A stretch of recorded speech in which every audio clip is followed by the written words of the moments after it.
자, 간단하게 첫날이니까 인트로덕션 조금 할게요. 자, 경제학의 응용 과목이라고 할 수 있는데 시장에 대해서 관심을 갖고 있는데요. 시장이 삐끄덕거려서 정부가 개입한다. 정부의 역할에 대해서 관심을 갖는 게 재정학이다. 이렇게 말씀을 드렸어요. 정부의 재정 수입 같은 경우에 주로 이제 활용되는 게 조세고요. 아니면 국채를 통해서, 본드를 통해서 정부의 재정 수입을 가져오고요. 이걸 가지고 정부가 돈을 쓰네요. 우리가 정부 지출이라 할게요. 근데 이 정부 지출이요. 예전에는 가능한 한 시장에 개입하지 않고 정부 지출도 최소로 했었는데요. 현대 들어가지고 정부 지출이 급격하게 증가하기 시작한 거죠. 얘가 왜 증가했는가? 그거에 의문을 갖고 정부의 역할, 개입, 기능 이런 거에 대해서 관심을 갖는 게 재정학이다라고 생각하시면 돼요.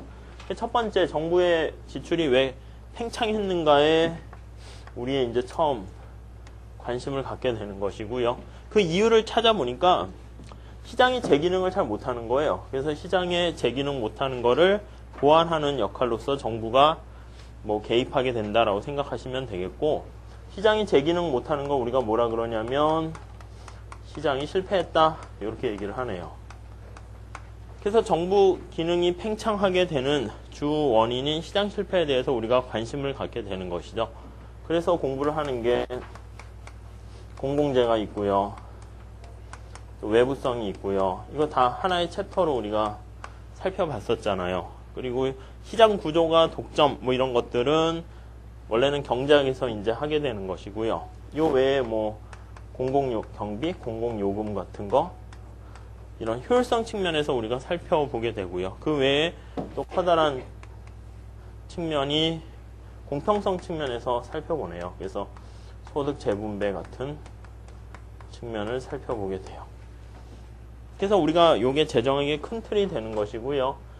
정부가 일을 하려고 하면 여기 나와 있는 것처럼 정부의 재정 수입이 필요한데 뭐 옛날부터 대표적으로 사용되는 게 이제 텍스 조세가 되네요. 그래서 조세에 대해서 우리가 사실 한 40% 정도 비중을 차지한다 생각을 하시면 되겠어요. 그래서 뭐 전체적인 요런 흐름 속에서 여러분들이 이해하시고 접근하시면 되지 않을까 해요. 자, 우리 책에는요 앞에 한두 페이지 정도로 요약 정리가 돼 있고요. 뒤에 문제가 나와 있는데 간단한 요약 정리 내용을 설명드리고 문제 풀도록 할 테니까요. 그렇게 보시면 되겠어요. 자, 여기서 3페이지 한번 가보도록 할게요. 자, 정부란 무엇인가 견해가 두 가지가 있다고 그랬죠. 정부에 대해서 바라보는 시각이 두 가지가 있어요. 첫 번째 나오는 게 유기체적 견해가 있고요. 그 다음 두 번째 나오는 게 기계론적 견해가 있네요. 이게 이제 재정학 설명할 땐 처음 나오긴 하는데요. 시험 문제 나온 적은 한 번도 없어요. 그러니까 이런 거에 너무 신경 쓰지 마시고요. 나중에 제가 좀 어느 정도 익숙해지셨을 때는 시험 문제 어느 부분에서 많이 나왔는지 그것도 다시 한번 보여드릴 거예요. 엑셀 시트로 나눠드릴 텐데 그걸 가지고 어떤 게 중요한가 늘 염두에 두셔야 돼요. 이런 거 그냥 상식선상에서만 생각하시면 돼요. 유기체라는 거는 말 그대로 오가닉 살아있는 거잖아요. 그래서 정부가 어떤 역할을 하냐면 심장의 역할을 한다고 말씀을 드렸죠. 그러니까 정부가 심장 역할을 하는 것이니까 심장이 없으면은 이 사람은 생명이 없어지는 거나 다름없네요. 그러니까 정부를 제일 중시 여긴다라고 생각하시면 돼요. 그래서 거기 보시면은 사회 전체를 하나의 유기체로 간주하고 정부가 하나의 심장 역할을 하는 것이니까 이게 정부예요. 정부를 우선시한다. 중시한다. 그 정도만 생각하시면 되겠죠. 기계론적 견해는 유기체적 견해에 비해서 다 부품과 같은 역할이니까 정부보다는 개인을 중시한다. 그 정도만 감을 잡으시면 되겠고요. 자, 정부의 특징. 정부가 뭐냐라고 하면은 거기 밑에 보시면은 정부의 행위자는 선출 내지 임명된 자로 구성되어 있고, 그러니까 정부를 구성하는 사람들이에요. 그리고 강제성이 있다라는 거, 강제성 하나 밑줄 치시면 될 것 같습니다. 자, 우리는 시장이 실패했기 때문에 정부가 개입을 했는데, 그래서 이 요인에 대해서는 뒤에 자세하게 배울 거예요. 그래서 정부가 개입을 하게 되는 하나의 근거, 정당성, 타당성을 마련하게 되는데요. 정부도 개입을 했는데 잘못될 수가 있네요. 그걸 우리는 정부가 실패했다라는 표현을 쓰는 건데요. 개입을 잘못하게 되는 경우죠. 그래서 정부가 왜 실패하게 되는가 그 원인에 대해서 가끔 그 전에 뭐 나온 적이 있어요. 그래서 체크해 보실 필요가 있는데, 첫 번째는 정부가 능력이 안 된다는 거예요. 그래서 거기 보시면 1번에 정보의 제약 이렇게 있네요. 정보의 제약. 시장에 개입해서 통제하려고 하는데 정보가 부족해서 그럴 수 있고요. 두 번째는 막상 통제를 하려고 하는데 말을 안 들어요. 통제가 잘 안 되는 거예요. 세 번째는 조직상의 특성 때문에. 뭐 공무원들이 또 말을 안 듣는 것이죠. 뭐 이런 요인들 때문에 정부가 시장에 개입하는 뭐 정당성은 인정되지만 오히려 시장 실패를 더 악화시킬 수 있다라고 보시면 되겠고요. 조직상의 특성과 사실 유사한 맥락이 정치적인 과정이라는 말이 있네요. 정치적인 과정. 자, 요거 하나 기억해 보세요. 우리가 재정학에서요, 정부가 재정 수입을 통해서 재정 지출을 하는데 이런 의사결정 어디에 쓸 것인가 하는 선택의 문제에 직면하게 되는데요. 이 정부의 선택 문제를 나타내는 게 우리는 집단적인 의사결정이다 해서 공공선택이론이라고 얘기하죠. 그래서 하나의 챕터로 배우는데요. 공공이라는 게 집단이 그런 뜻이에요. 선택이론이다 배우는데요. 이게 쉽지 않잖아요. 우리 TV에서 정치가들 어떤 합의를 이루는 과정 보면은 맨날 싸움을 통해서 하는 거, 이게 바람직한 건 아니죠. 그러다 보니까 정부가 실패하게 된다. 이렇게 생각하시면 되겠습니다. 이것도요, 용어 자체를 머릿속에 외우실 필요는 없대요. 늘 말씀드리는데, 주관식으로 만약에 여러분 2차 보실 때 세법학 그런 것처럼 하려면은, 뭐 앞자를 뭐 멋있게 따든 어떻게 하든 자기가 써야 돼요. 정부 실패의 원인은 무엇이고 개념은 무엇인가 써라. 이렇게 되니까 쭉 쓰셔야 되는데, 우리는 그게 아니고 객관식이잖아요. 그러니까 흐름과 느낌과 감만 갖고 가시고요. 아, 맞냐 틀리냐만 골라내시면 돼요. 그러니까 이 공부 방법이 다르다라는 거 잘 명심하세요. 안 그러면은 재정학 공부량이 엄청나게 많아져요. 자, 이 정도 정리하시면 제가 보기엔 충분하고요. 문제를 풀면서 정리할게요. 자, 1번부터 한번 볼게요. 재정의 기능이네요. 재정이니까 정부의 역할, 정부의 기능이다 이렇게 생각하시면 될 것 같아요. 그래서 첫 번째 올바르게 묶어놓은 것은 보면은요, 이거는 그냥 참고로만 보세요. 3번에 보시면 자원 배분, 효율성과 관련된 얘기죠. 소득의 재분배, 공평성과 관련된 얘기죠. 그 다음에 경제 안정, 이거는 뭐 경기 변동과 성장을 다 포함한 개념이다라고 생각하시면 되겠네요. 그 뒤에 분 요 앞에 오시면 될 것 같은데요. 다음에 역시 재정의 기능이에요. 재정의 기능 두 번째 보시면은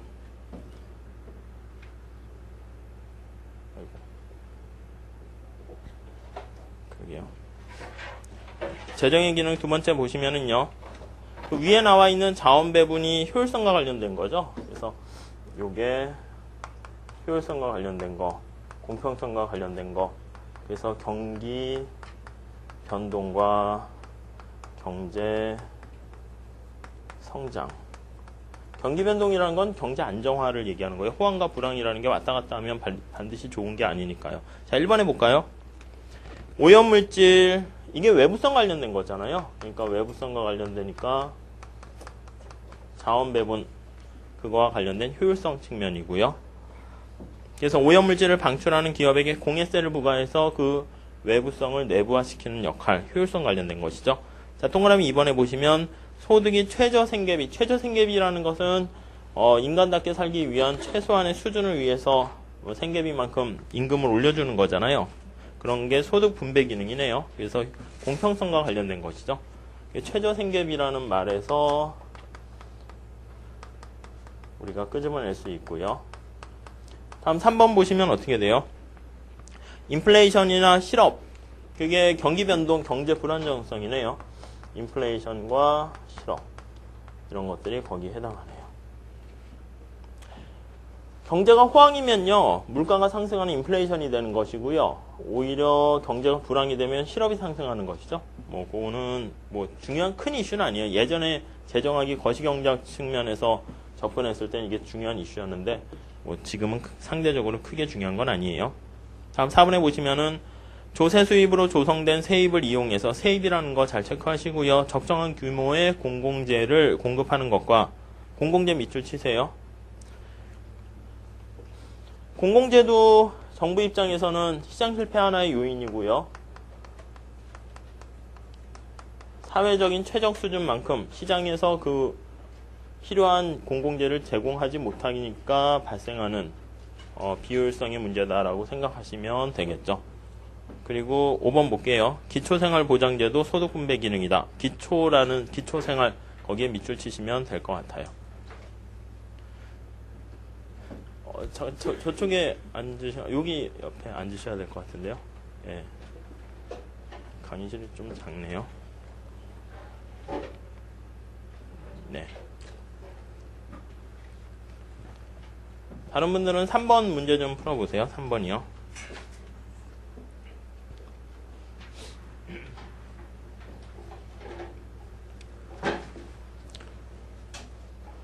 재정의 기능은 뭐 그냥 참고로 보시는 거예요. 시험 문제 토픽은 아니에요. 계속 말씀드리는데.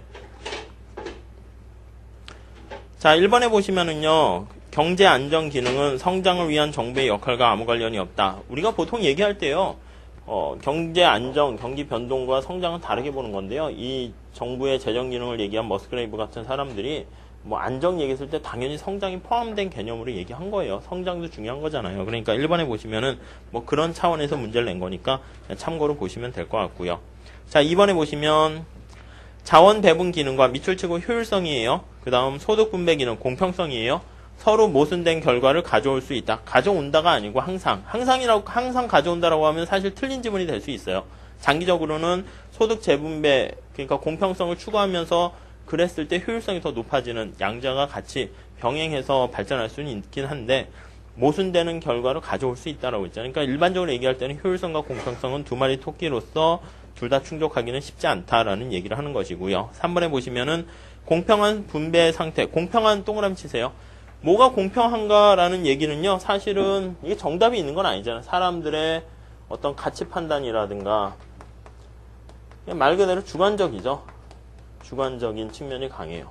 그러니까 정답이 있는 건 아니에요. 모든 사람들이 n분의 1로 똑같이 파이를 놀아먹는 게 공평하다 이렇게 볼 수 있고요. 지난번에 기본 강의 때 말씀드린 예처럼 뭐 1박 2일 뭐 이제 거의 끝난다고 하죠. 강호동 같은 경우 하진 않지만 가장 큰 기여를 한다. 기여를 많이 한 사람이 많이 가져가게 되는 게 공평하다. 그렇게 얘기할 수도 있고요. 그러니까 사람마다 다 다른 주관적인 측면이다라는 거 체크하시면 될 것 같아요. 그래서 주관적 그게 있기 때문에 견해 차이가 있을 수 있다. 맞는 지문이에요. 자, 4번에 보시면요. 한 사회의 경제적 자원을 적절한 용도로 배분하는 일. 경제적 자원이라고 그랬잖아요. 경제학이 처음 출발점은 희소한 자원을 낭비 없이 적절하게 잘 분배하는 게 그게 바로 효율성이에요. 그래서 이 효율성이라는 얘기는 우리가 경제학이 처음 출발 자체가 희소한 자원에서 출발하니까 자원이 희소성이라는 거에서 출발하는 것이죠. 그러니까 이 희소한 자원을 가지고 어떤 일을 하는데 낭비를 하면 안 되는 거예요. 마찬가지로 희소한 시간을 투입해서 여러분들이 강의 들어왔는데 제가 여기서 강의는 하는데 자꾸 뭐 딴 얘기를 자꾸 해요. 그럼 뭐 나쁜 건 아닌데 그 시간이 아까운 거잖아요. 어떻게 보면. 그러니까 희소한 자원을 적재적소에 잘 효율적으로 배분해야 된다는 것은요. 낭비를 없애야 된다. 이거랑 같은 말이에요. 그래서 우리는 희소한이라는 얘기가 명시적으로 보통 드러나지 않는 경우가 많아요. 그래서 어떻게 드러나냐면 거기 보시면 경제학은 희소성에서 출발하는 것이기 때문에 4번에 보시면 지문에 경제적 자원을 할 때 그냥 자원이 아니라 경제적 자원 하면요. 그 경제적이라는 말이 희소한 그거랑 같은 말이라고 생각하시면 돼요. 그래서 한 사회의 희소한 자원을 적절한 용도로 배분하는 거 자원 배분 기능이다 라고 보시면 되겠고요. 그리고 참고로 거의 배분이라는 얘기 했는데요. 배분하고요. 아시겠지만 분배랑 다른 말이에요. 우린 다르게 써요. 배분, 분배, 말은 바꾼 것이지만 이거는 희소한 자원을 낭비 없이 allocation이라는 낭비 없이 잘 적재적소에 말 그대로 이렇게 나눈다 그런 의미고요. 분배라는 것은 소득 재분배할 때 분배 그렇게 많이 써요. 그래서 이건 distribution이니까 나눈다는 것이지만은 좀 차원이 다르다는 거 참고로 하시면 될 것 같고요. 5번에 보시면 정부 재정의 세 가지 기능은 머스그레이브가 구분했다. 이런 거 시험 문제에 나오진 않겠죠, 당연히.